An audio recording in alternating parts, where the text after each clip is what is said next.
of Brannon House. Colonel Rob Maness has a lifelong record of providing dedicated service to this nation. Having worked his way up from the enlisted ranks to full colonel, he served our country for more than 32 years. He has served as a bomber squadron commander, bomb disposal technician, Joint Chiefs of Staff operations officer, assisted the national security team with the campaign plan for the global war on terrorism. He authored the first theater nuclear war plan and served as the vice commander of America's largest airborne intelligence wing. Colonel Rob Maness is a true American hero.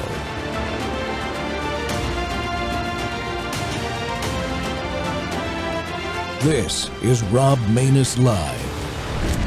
DHS Secretary Kristi Noem vows to hunt the cowards behind those calls. Quote, under President Trump's leadership, we will not sit idly by as conservative news media and their families are being targeted by false swatting. DHS has the ability to trace phone numbers and track location information, and we will use it to hunt these cowards down. This is an attack, she says, on our law enforcement and innocent families, and we will prosecute it as such. Guy, a frightening turn of events that hopefully does not begin a pattern. Using this as a weapon is extremely dangerous, and it's evil, and it should be charged basically at the level of a home invasion, I think, right? I believe that when someone falsely accuses someone else of, let's say, sexual assault, if that is proven to be a hoax and false, there should be charges commensurate to what the lie initially was. And in this case, you're putting a lot of people's lives in danger. You are sending armed police, heavily armed police, to the house, believing falsely, because of the lie, that there's some sort of life-threatening moment or incident unfolding in that house or at that property. So they are armed to the teeth, understandably, and the people sitting at home are completely unaware of any of this. They're just innocently trying to go about their lives, even sleeping in bed at night, and to have a door knocked down or pounding it is a terrifying thing, and those who are responsible for swatting others should face extremely serious consequences, because this type of thing will get people killed. America's domestic terror warfare. Well, welcome back to More War Monday. The Rob Maness Show's live on Worldview Tube, our X Spaces simulcast, Rumble, YouTube, Truth Social Plus, Amazon Fire, Apple TV, and Roku. Fact: swatting is a despicable act of terrorism. Just so we are clear about this fact, here's the definition. Terrorism is the unlawful use of violence and intimidation, especially against civilians, in the pursuit of political, religious, or ideological goals. It typically involves acts intended to create fear, disrupt societies, or coerce governments or populations into meeting certain demands. I'm doing this show, and we'll do more on this subject, because many of the conservatives being swatted in the last few weeks are really just regular but prolific influencer voices for America First. And in these cases are in a circle of friends and colleagues that I'm part of. Most aren't independent media mega superstars, and that tells me the target set is widening for this type of activity and will eventually hit anyone at any time, like your neighbors and mine. That is always who terrorists end up targeting in the end, the average citizen.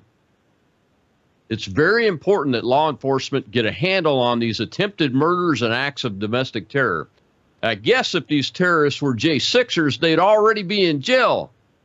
But these are on the left, likely part of Antifa terror groups or some others affiliated, and they're probably funded by groups like Indivisible, who you saw in action with the nutty protests over this past weekend. One of those swatting victors is my guest today. He's my friend, Sean George. You know him as Beard Vet on X. He's a Marine Corps veteran and founder of Beard Vet Coffee and an influencer on social media. Sean, welcome back to the Rob Maness Show, my friend. Hi, thanks for having me, Colonel Rob Maness. Pleasure to be here. I appreciate it, brother.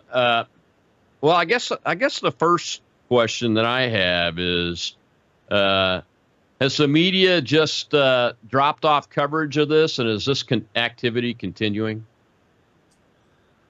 Well, yes, and yes, probably, to answer both questions. The media, there's very little talk of it. However, the group of us that were the victims of this certain individual or group that's doing these things to us, they're still attacking. And so we're still trying to keep it out in front. Epic Times did a report today that I haven't pushed out yet, but some of my friends have. But we're trying to keep it in the forefront to let everybody know, kind of try to give some updates too, and as to where we're at a little bit with the investigation. But it's extremely important that the FBI and or local police, whoever's investigating each case, and we can get into that. But it's important that they catch these guys to prevent any further swattings and potentially deadly accidents that can happen from the result of swatting. Yeah. Sean, this stuff's not really new. I mean, we've seen it happen to really big mega influencers like Tim Pool has had it done to him on the air before, Timcast.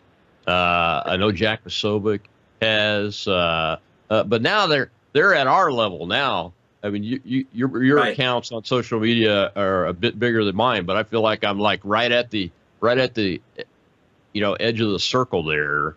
As you said by opening, it's spreading out. But it even happens to people on the left. But what makes this unique, this set of incidents now, from your perspective and the folks that you're talking to that have already been hit? So there's a couple different routes as to, I guess, potential suspects, so to say. There's a lot of thought process between the group and what our group thinks it is. There's the potential Tesla incident related, trans terrorism could possibly be related, which is kind of like a slash of Antifa as well. Mm-hmm. It could be some foreign interference as well doing this.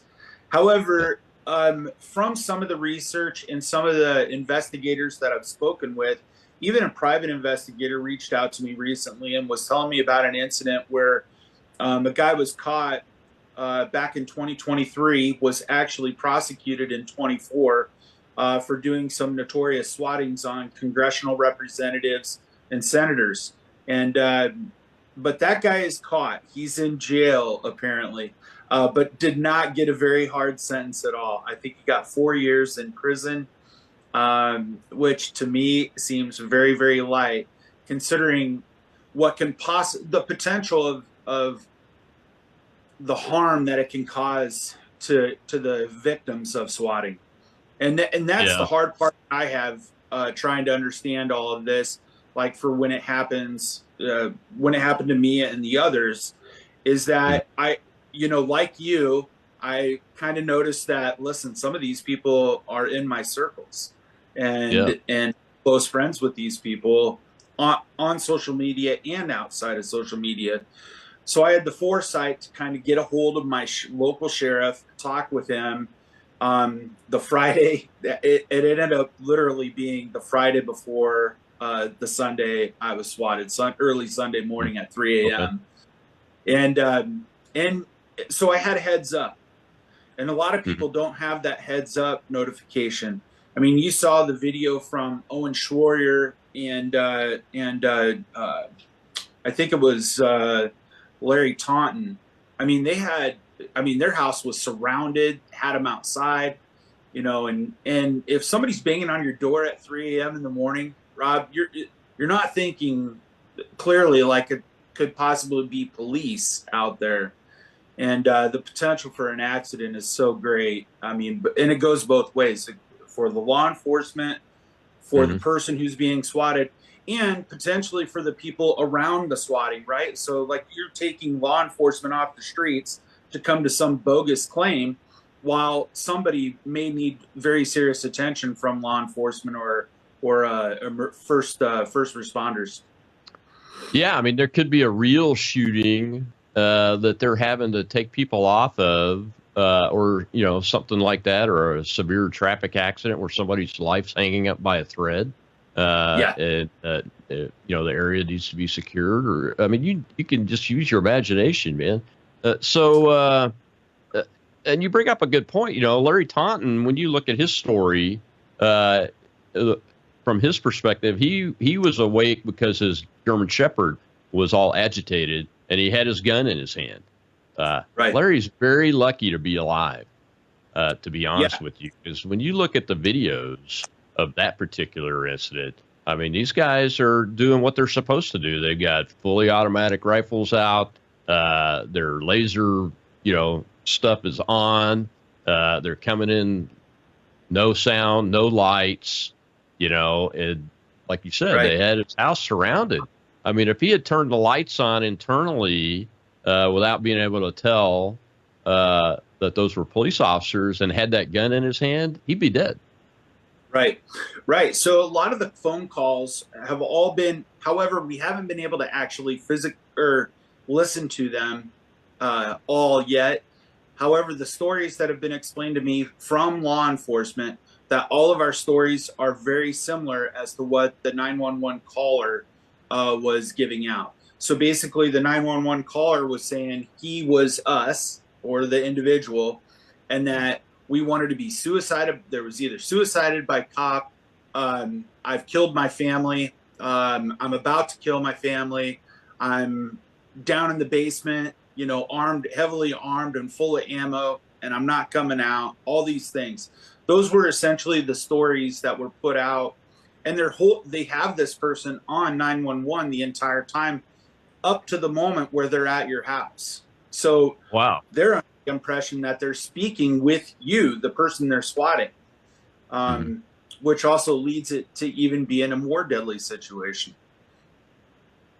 Yeah, because how to... if you're in your house and you decide, hey, I'm going to call 911 because I see this happening. I mean, how do they coordinate that with the SWAT team? Timing is everything. Exactly. And it seems like all of our stories, so everybody has been out of our 16, everybody's been swatted to the point where probably half were very serious situations. The other half had kind of known ahead of time and, either knew local police and things like that to where it smoothed over fairly well. On the other hand, I did not release any of my video from our swatting incident. And there's reasons for that I can't really get into technically, but the situation is almost very similar. However, we had security cameras on, and you can really, it's kind of shocking how stealthy they were to avoid even the cameras. And 7 officers, even though I had my sheriff even put a flag on our 911 to our address for a 911 call. They still took it extremely serious, and they will pretty much forever, every time this happens. And now the signature of this person is that they deliver you pizzas for, well, it doesn't seem like it's ever going to end. Yeah, So, I want to get to that in the next segment a little bit. We've got a hand up in the audience. We'll take that at the beginning of the next segment there, but the pizza and some other things I want to ask you if there's been any indicators that you can talk about publicly, because every activity, especially an operation, leaves what we call a breadcrumb trail, and there are always indicators in front of it and during it and behind it that intelligence agencies can pick up and either try to stop the event from happening, disrupt it while it's happening, or track down the criminals or the terrorists in this case before they can do it to somebody else. And I don't really have a good feeling that the last piece is being done very well. So I want to get your take on that, Sean, when we come back from this break.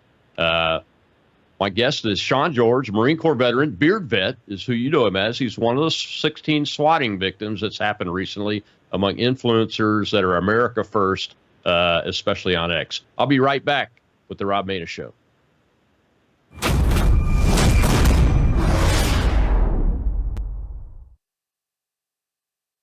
But with Brandon, it's always cutting edge stuff happening in the world, and it's not just from the political angle, because you can get that on other platforms, but it's always from the biblical angle.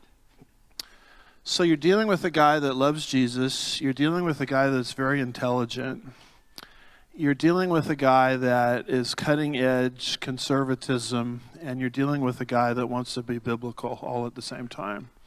And so for that reason alone, I hope many, many people will not just lift up his ministry in prayer, but will also financially get behind it, because he, from the angle I'm trying to describe, he really is the only game in town. And we desperately need it in these last days. Can I get an amen to that?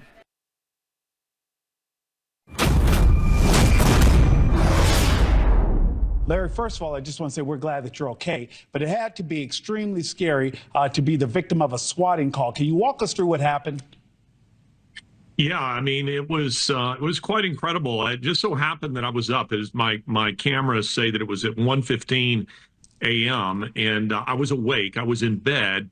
But the reason I was awake is because my German Shepherd Ranger was very agitated and kept looking, around the house. He was sensing something.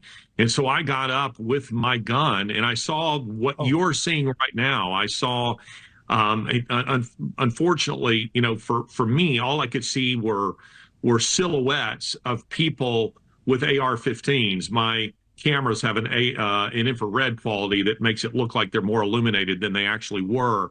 And this could have been very dangerous. Could have been, absolutely. The minute you told me you got up, because you're armed, you see bodies floating around outside. You don't know what's happening. And this easily could have gone left. Yeah, absolutely. Because, I've never been part of a scenario where police show up at my home, as they would say later, black, meaning they're coming in. They parked up the street. They came in without lights. They came in without sirens. And I look out to see 3 heavily armed men. They're all wearing body armor. And they're carrying AR-15 semi-automatic weapons. And there were a total of 5, because there were 2 more that were on the perimeter of the house. And I think I'm in a fight or flight scenario at first.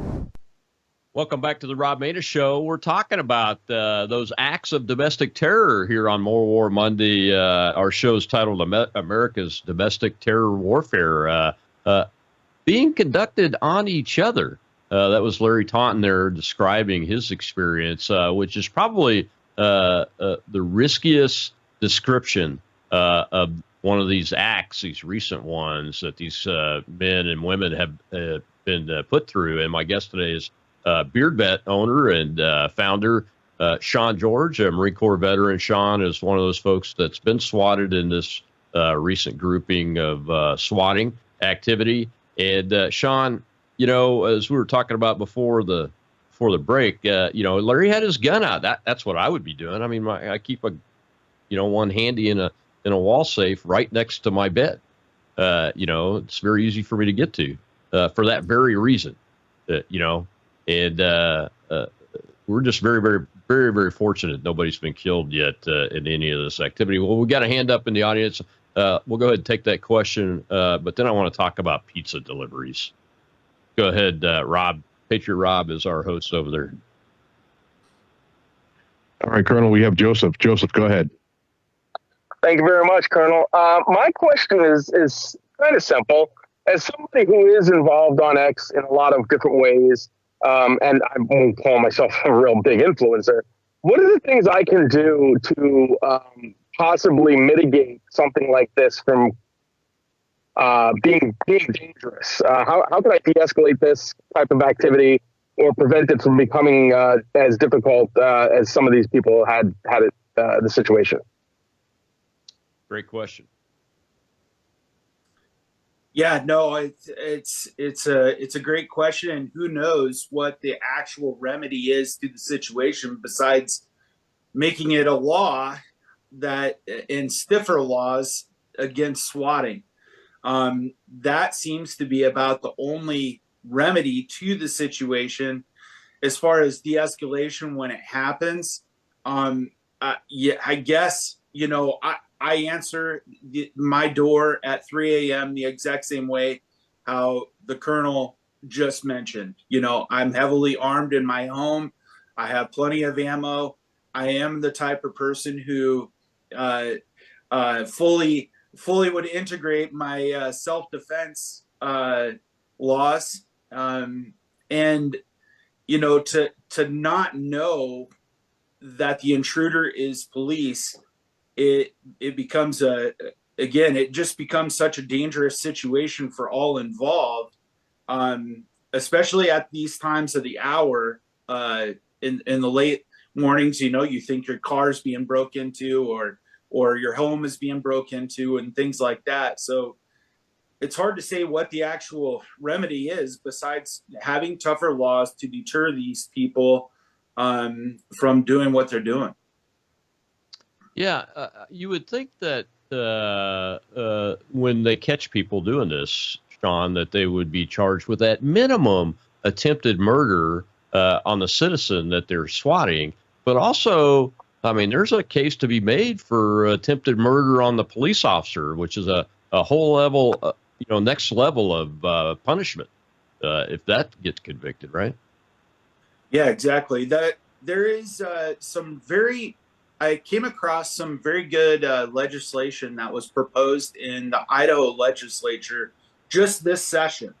And they're trying to get it passed. I think this is their last week of session up there. I can't remember if it's HR 581. That might be the bill number. But anyways, they're trying to pass it, which has immense, very strong wording, felonies, attempted murder, domestic terrorism.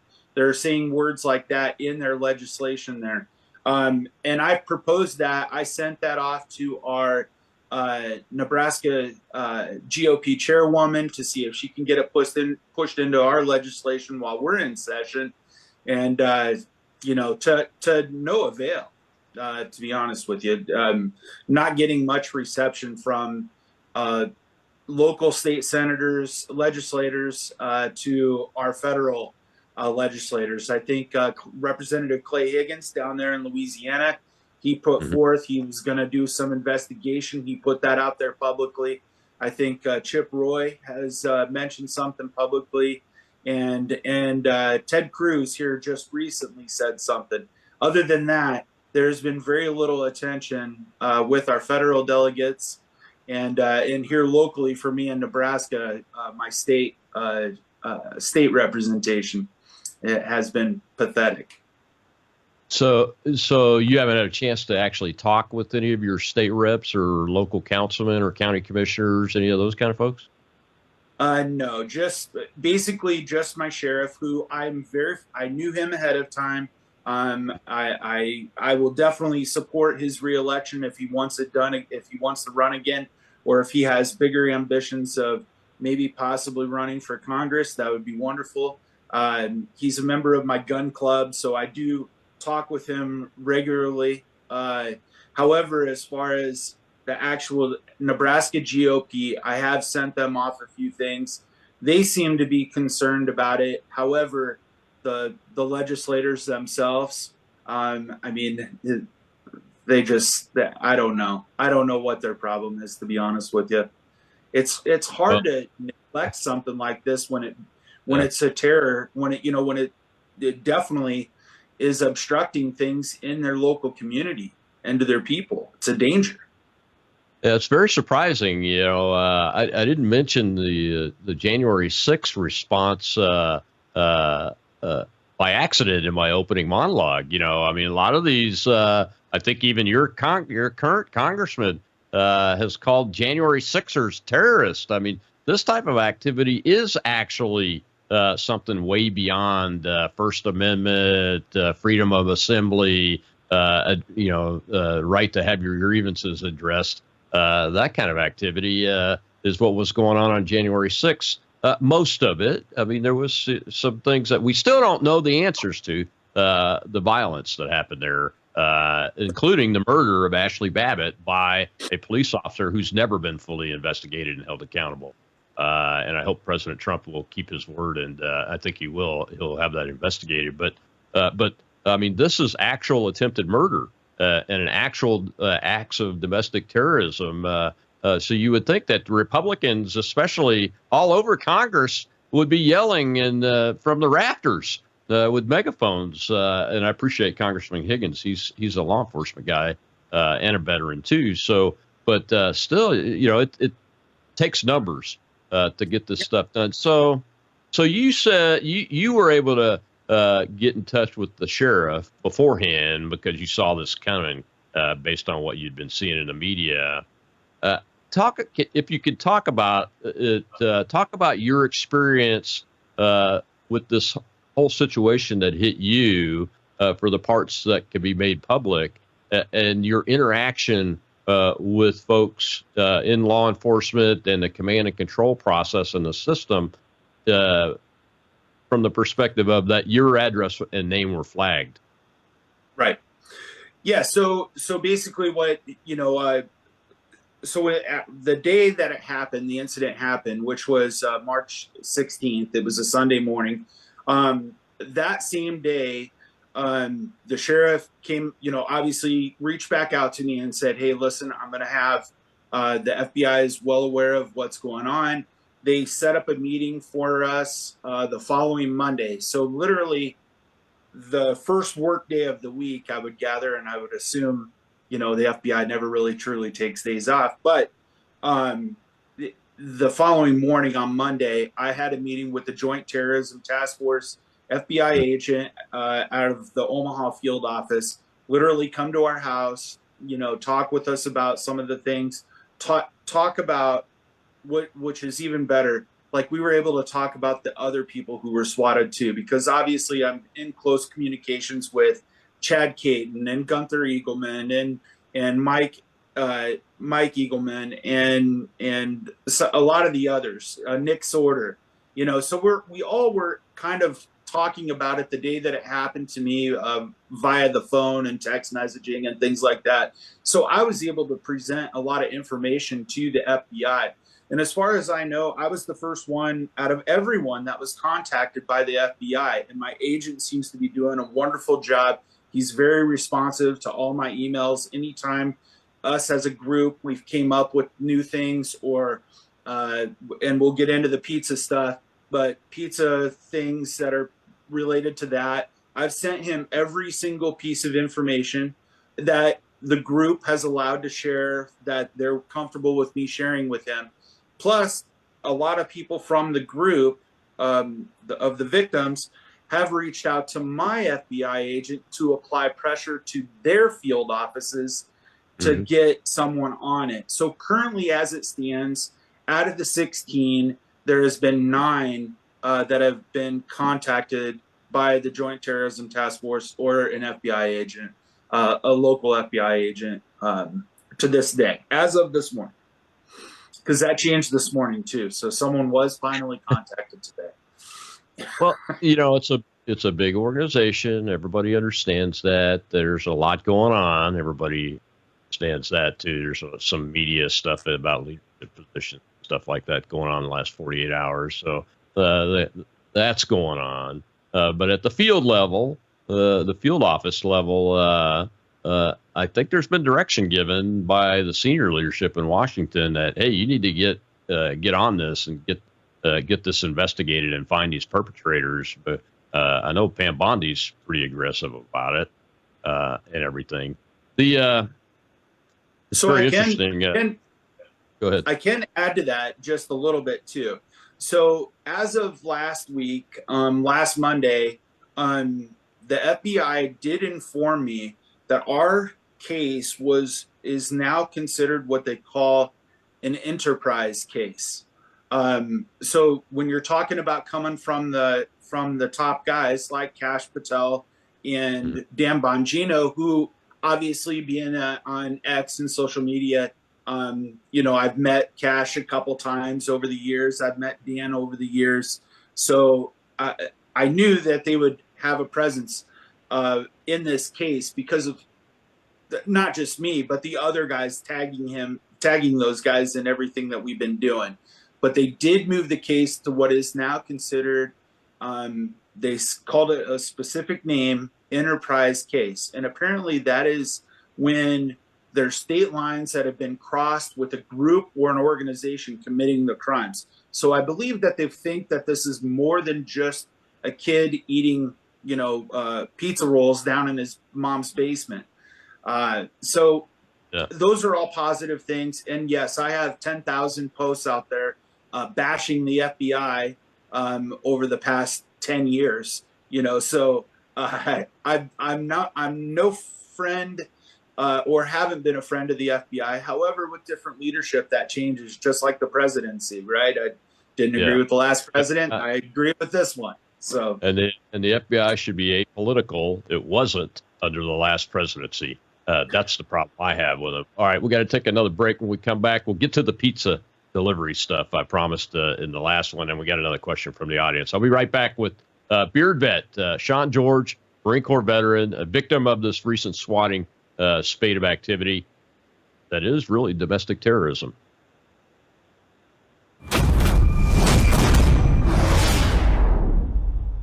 All right, everybody, we are happy. Is the government tracking you? Do they have access to all your data? Well, if you go to worldviewtalk.com, you'll find out about a cell phone company that, does not store your data. They don't do that. This is what they're known for. They don't store your data. You have privacy. You're not being tracked. That's why a lot of folks are turning to worldviewtalk.com. You'll find their prices are very competitive. All the details are there at worldviewtalk.com. Again, worldviewtalk.com. Oh, while you're there, not only do they have cell phones that aren't tracking you, you can find out about how to get a satellite phone. Should the whole system go down and you want to communicate with a family member or a loved one, you might want to have a satellite phone. Or how about their solar generators? They have great solar generators. Check them all out right now. Worldviewtalk.com, worldviewtalk.com. Let's bring in our next guest now, Aaron Durham and Matt Van Swal. They and their 3 children were swatted Sunday morning. Welcome to you both. Matt, please do share with us what happened. Yeah, so on Sunday morning around 2 a.m., we heard a very loud bang on the door. Aaron ran up and checked out the door. You could see it in that video. And there was a police officer at the door. He was very concerned about us. We learned later that someone had called in a fake 911 call saying that there was a mass shooting at our house, that they were pretending to be me, saying that Aaron had been shot and killed, that I had been shot. There were people in the basement with guns, and to break down the door and come in there guns blazing. And thankfully, they did not do that. And Aaron answered the door, and they saw her. And knew it was fake. But it was, could have been a terrible situation. Aaron, what was that like for you?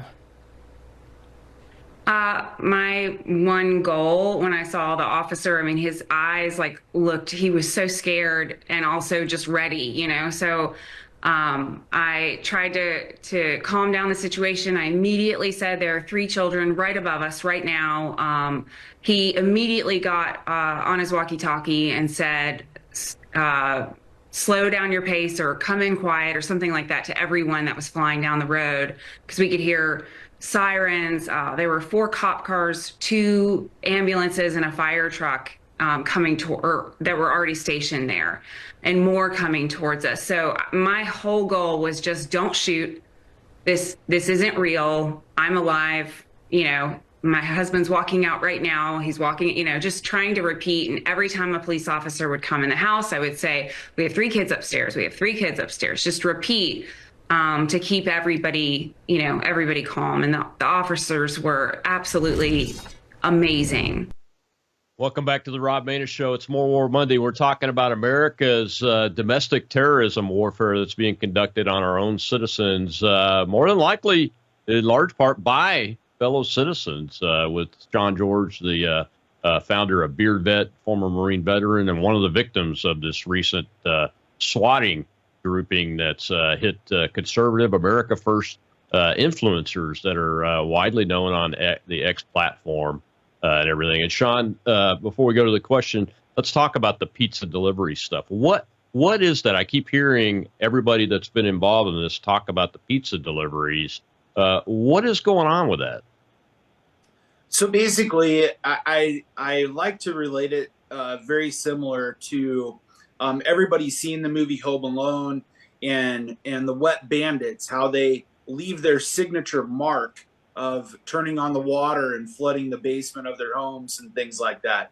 Well, this is kind of their signature calling, saying that they did it. So basically, after the swattings, we've been delivered pizzas on multiple occasions. Actually, it's gotten so far out of hand that I'll probably never, ever be able to have a pizza delivered to my home. But they send the pizza. They're able to do like cash on deliveries for pizza, like they pay so it costs them nothing to do this. And it gets to your house and, you've got 5 different pizza guys showing up at your house at all at the same time. But what we discovered is that on some of the receipts, they were leaving little messages, I don't know if they're considered clues or not. I think they're more of, mocking you or mocking us. But they're leaving messages on those, they've mentioned the name Ray Charles Green, who was a famous hacker. They've mentioned Poodle, who was supposedly Ray Charles Green. They've mentioned some other, they've used all of our swatting names on each other's receipts. So like, for instance, like Matt Van Swal, who you just watched the video, him and his wife, Erin, they've had a pizza delivered with Dustin Grage's name on there. And so things like that. But it gets interesting, though, because now they've started doing this to our family members. They've been sending pizzas to brothers and sisters or anybody essentially with our last names in areas where we grew up, from our hometowns. So they're finding more relatives, terrorizing them. It's not going to stop, so until they catch these guys. And I can say with confidence, I have been told by the FBI themselves that they are working some very good leads in the case. However, because all of us in the group, we all have a little bit of knowledge on how to do a little bit of investigating ourselves, right? I mean, you have Nick Sorter and several others, and Larry Taunton, and some people who know how to do some investigative work on their own. And we've come across quite a few things that are interesting that, I wouldn't say it points us in that direction. However, there's interesting coincidences, if you would call it that. So did anybody get a pizza delivered before a swatting out of the blue, or is it all coming afterwards? It's all coming afterwards. However, I believe Juanita Broderick, she may be the only person who had pizzas delivered beforehand and then was swatted afterward. I think she had 2 pizza deliveries on the same day. She was swatted later that evening. But other than that, all the pizza deliveries have come after the swattings.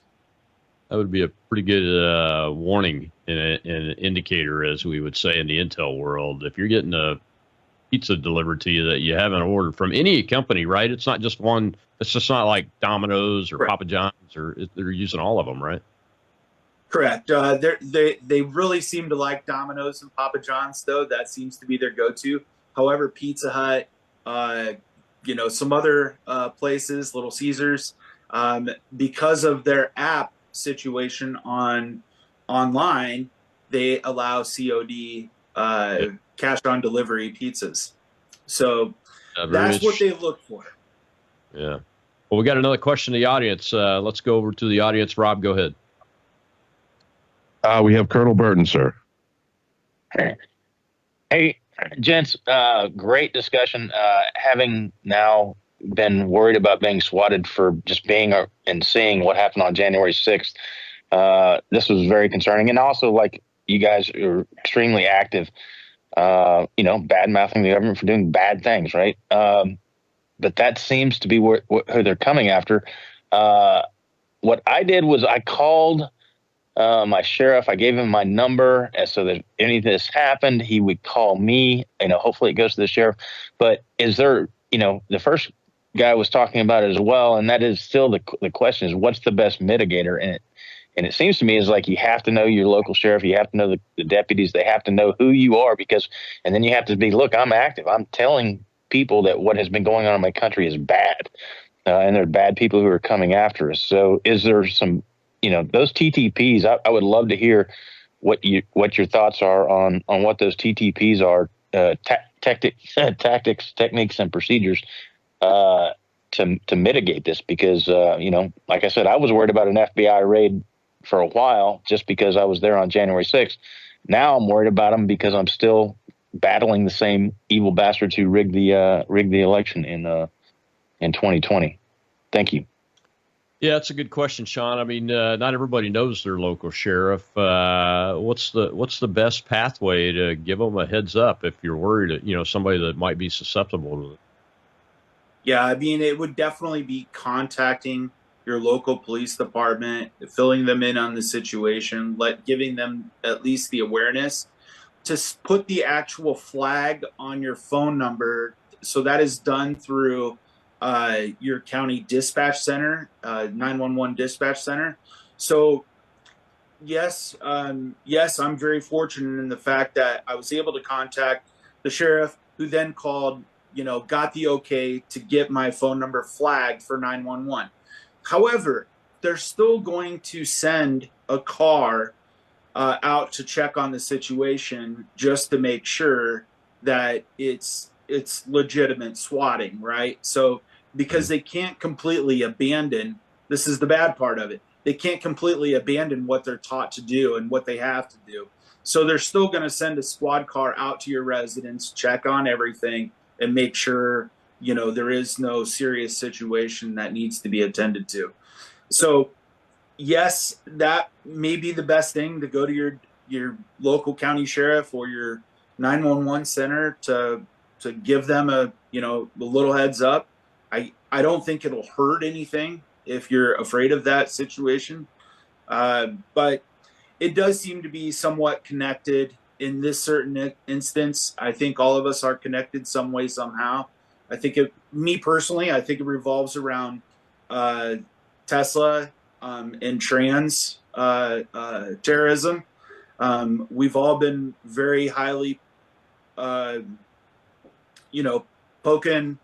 poking fun at the trans violence that they're committing. So, and especially to Tesla. So I think that's kind of where we're at with that. However, it could be other things. And I sent you over something, and the reason why I'm connecting the dots to the Tesla and Elon Musk incident is, one, is all of us have been shared by Elon Musk at some point or sometime, or commented by Elon. And the violence adds up to the same exact timing as this. So the first incident of the swatting was on March the 11th. That was Chase Geiser of InfoWars. Yeah. About a couple hours before that, and I sent you the screenshot of that, Rob. But a couple hours before that, there was an Antifa group that was literally putting out directions on how to not have your phone traced and how to start attacking Teslas, with another website that was called Doge QUE. So it looks like Doge Quest, but it's .st.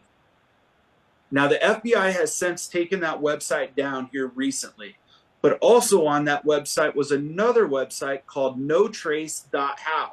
Now listen, these are Antifa websites. They're probably fully VPN'd and probably have some sort of tracking on there too. So I don't recommend going to them unless you have a very, very good VPN on your system. But this is what they were teaching people on how to commit domestic terrorism. On the website, Rob, you'd never believe this, on the website. So when I looked up the Doge, QUE.st was the website. When I looked this up, they had doxed Kash Patel's home address on there. They had the list of influential people that own Teslas, Tesla dealerships, and Tesla charging stations all across the country. A map fully easily that anyone can use to go and do some domestic terrorism stuff. So I applaud the FBI for taking that website down. However, the notrace.how is still up. As recently as the other day, I think 2 days ago was the last time I checked it. But I'm in fear, like, who knows if my VPN is good enough to not track where I am. But they already know where I live. They have my address, so I'm not really all that afraid of it. Yeah, there's that tweet you were talking about.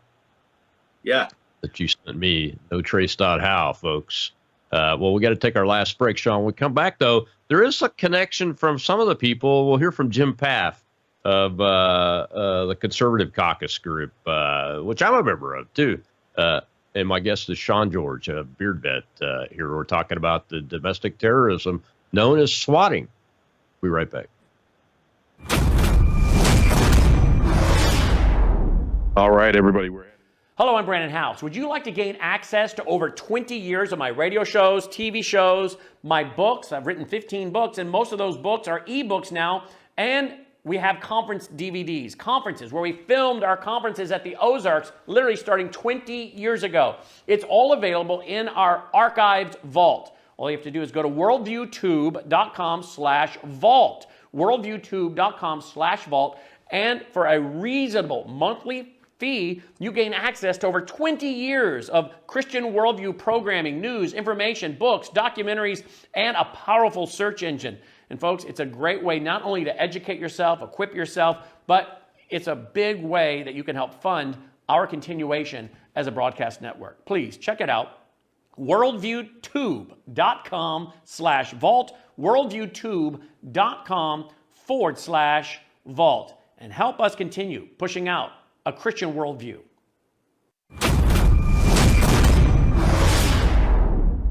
Swatting is finally being taken care of. The Trump administration is beginning to do something about this. I got a call from my national field director, Chad Caton, just today, who was swatted recently himself. It has been well more than a dozen, maybe up to 24 people who are having the SWAT team show up and potentially could get killed in the confrontation. 3 of those people are connected with the Conservative Caucus, and it really ticks me off. The amount of the absurd anger, violence, and approach of destroying Republicans and supporters of Donald Trump that Democrats are undertaking, it's one of the worst episodes in American history of utilizing violence and intimidation to stop politics. Now, it's not working. The American people are not accepting it. But in the meantime, I've got 3 people connected with my organization who might have gotten killed in serious SWAT raids. These Democrats are fascist, violent people who will not stand for your liberties. They want to destroy everything that you hold dear. They want to control your life, and they've got to be stopped. Welcome back to the Rob Maynard Show. That was Jim Path, the leader of the Conservative Caucus Group. He was talking about the members of his group that have been swatted in this latest round of swattings that have targeted conservative, America First type influencers, most of them on the X platform. And my guest today is Sean George, a beard vet, Marine Corps veteran, and one of the victims in this. Sean, you already kind of touched on it a little bit. There's some connections amongst the group that go even further than what Path was talking about there with the Conservative Caucus. That looks like, and that Musk might have either replied to or retweeted a lot of folks that are in this particular group, and that leads to the Tesla, Antifa, trans type of activity, which are known terrorists. I mean, I don't care what the media refuses to call them or the old FBI. They are terrorists, no matter which way you cut that cake. And we've got a question over in the audience. When we come back from that, though, I want to add, my question is about how do you think they got your information, and how are they getting family members' information? Because some of the family members have actually been swatted. Let's go over to the audience and take that question real quick. Go ahead, Rob. Yeah, I actually have a question, Colonel and Sean. So you said earlier in the program that you had a flag on your number with your local police department. Did you know beforehand, or was this something that was like done before? And was this after the swattings, or did you just have an inclination that it might actually happen? I did not have the flag on my phone number until the Monday following the swatting. However, I did contact my sheriff the Friday before, on the 14th. I had contacted him because two of my buddies were swatted that evening. So Gunther Eagleman and Mike Engelman were both swatted on the 14th, if I remember correctly, or the morning of the 14th. So I reached out to him and I kind of filled him in on some of the details of what was going on with some conservative influencers that I was close with and associate with. So I did give him a heads up. However, it wasn't flagged until after the incident, until the following Monday. So when that did take effect, but luckily I haven't been re-swatted again, or at least I don't have knowledge of another attempted swatting. So how did that go down, Sean, since the sheriff kind of already knew about you? Was that helpful that you were able to do that beforehand, or did it matter? How did it go down when they came out there? Yeah, no, it was very helpful. They were aware, that it could potentially be fake. However, at 3:00 in the morning, I'm being shot out of a cannon. It felt like, so I'm out of it, and on a Friday, the day before my birthday. So I actually had a birthday celebration the night before. So it was, kind of just, listen, it's overall very scary situation, especially when your loved one, she has no idea what's going on. I did explain to her, a little bit beforehand that it could happen, but I really didn't honestly, I didn't think they would come after, as I believe, little old me. I didn't think I would be hit like that. I really didn't. The other guys had to follow. My teenage grandsons were visiting us that week for a week, along with their mom and dad. So I had to brief them up, but I didn't make any calls because I was still wasn't convinced that as to what was going on. But that's probably the best approach, is to call your local law enforcement, whoever has the dispatch, and have your number flagged. Now there are more cell phones in the house, in my case, than just mine. Do they want all the cell phones in the home, or that kind of information? Or so we did give them that information just in case.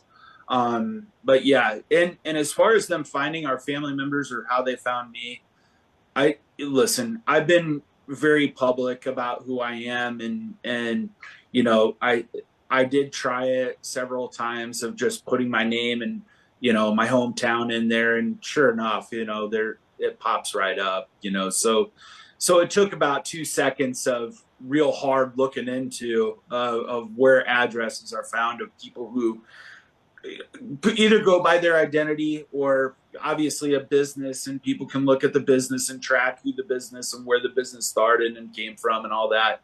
Yeah, I didn't think I was that easy of a target. However, I'm going to be more cognizant of it now. Yeah. So how do they get to the family members? Great question. I believe that they're possibly using Facebook links and things like that, because you may follow somebody or you may have a private Facebook account. However, there's somebody that has tagged you in a Facebook, which is a little more family oriented, right? I don't use Facebook very often, but my entire family uses Facebook. So there's connections of oh, Sean was here over the weekend or whatnot, and can just correlate fairly easy about who someone is and where they're at. So I'm gathering it was Facebook more than any other apparatus that they were probably using to connect dots with family members. Okay. We got one more question, and we have time for it from the audience. Let's go ahead and take that, Rob. Corey, go ahead. Thank you, Rob. I was more or less wondering. I hate to call it this, but it's a weird. I've just been sitting here pondering and thinking about it. Could this be considered a cold civil war? As far as when we look at the Cold War, when they would do certain types of aggression, whether it was electronically throughout electronic warfare or even more with lawfare, because you got to think about it, that they are calling the police to your house, and all of us, we're armed and we're going to protect our home. And I think they're playing off that. Would it be considered something like that? I hate to call it that, but it's just been on my mind. Good question. Yeah. No. Well, again, it's the acts that they're doing that probably constitute something towards that direction. Weaker people tend to do cowardly things, and I believe the swatting incident is a total cowardly act, especially endangering the lives of young children, your neighbors who are innocent victims as well. There's so many things that can just go wrong in a certain situation. So these cowardly domestic terrorists, sure, it's probably similar to like starting a civil war, because they are acts. Their political actions is what they're doing. Their political violence that I believe that they're instituting in on us, and it can happen to anyone. This can be anyone. It doesn't have to be somebody who's got a large follower account on social media. You say one wrong thing to a person online, and this is their cowardly act. They can do right on back to you. Yeah, and I would just add my answer to Corey's question. And look, I think it's beyond the cold civil war. This right here is the line. This type of activity is intended to intimidate and create violence on their enemies, and it's the political aspect of it that generates my answer to that in the affirmative. Lawfare, that kind of stuff, protesting peacefully, that kind of stuff. That's all part of the effort, to get your point across, get your message out. But this right here, this is the line in the sand. That's why I said in my opening, Sean, that eventually this will break out. If we don't stop it, it will break out to all citizens, and nobody will be able to get it under control then, because folks will take up arms and protect their families and their property and themselves. Fortunately and unfortunately, this is still America, and we still have the Second Amendment, and we can never give it up. And this is a glaring reason why. So, what's your message to the folks that are doing this to you as a closing comment, and tell folks where they can find you? Well, I don't think they really want to hear what I really want to say to their face. However, I know and you know that the federal government does have the capabilities of tracking phone calls anywhere in this entire country, especially if they're sending phone calls over to foreign seas. Those communications are 100% picked up.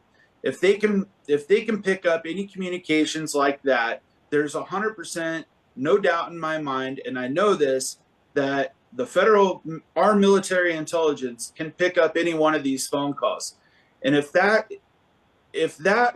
those resources are not allowed to our FBI, which I find hard to believe, then we need to start taking this, like you said, the concern needs to be taken more about doing something about that. And I don't want the FBI listening on every one of our conversations because it does violate our Fourth Amendment right.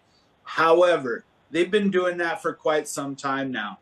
And especially in a case, they should let us all know that there's FISA warrant or CISA warrant or something that they put out there on our communications so that they pick up and track these devices that they're using and find out where they're coming from. So I hope these people, I hope they're heavily armed to the gills for when the police show up at their door and arrest them. And, God have mercy on them, because I want the full book thrown at them. And if they own anything, me and the guys and the gals that were victims of this, we want it. Even if it's a 92 Honda Accord, I want it, and I want to own it. Absolutely, man. Well, thank you very much, Sean, for coming on today and talking about this. We'll do more shows on this in the coming weeks because I want to keep putting it out there and getting it in front because it's still happening. People are getting pizzas delivered to them is what's going on. Tomorrow, though, on Training Tuesday, Dr. James Lindsay, and if you're interested in him, we're going to be talking about the woke right. There's been a lot of stuff going on with his discussion and trying to educate people about the woke right. And I have some questions. And I've had James on my show before. It's going to be a great show. And I'm sure that he's going to say something that's going to piss somebody off because that's what he does. And that's the right thing to do because we have to understand what's happening with wokeism, whether it's on the left or the right. I'll see you then.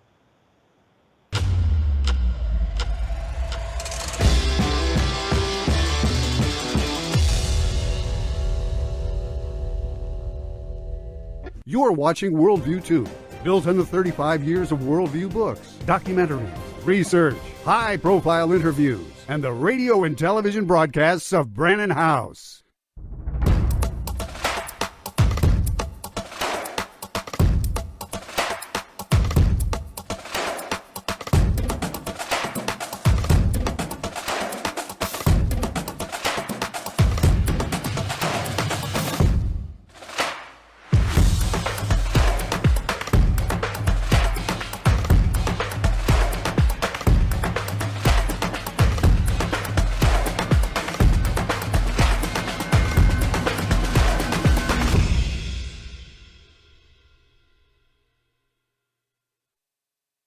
You're watching Worldview 2, built on the 35 years of Worldview books, documentaries, research, high-profile interviews, and the radio and television broadcasts of Brannon Howse. Hello, I'm Brannon Howse. Is the government tracking you?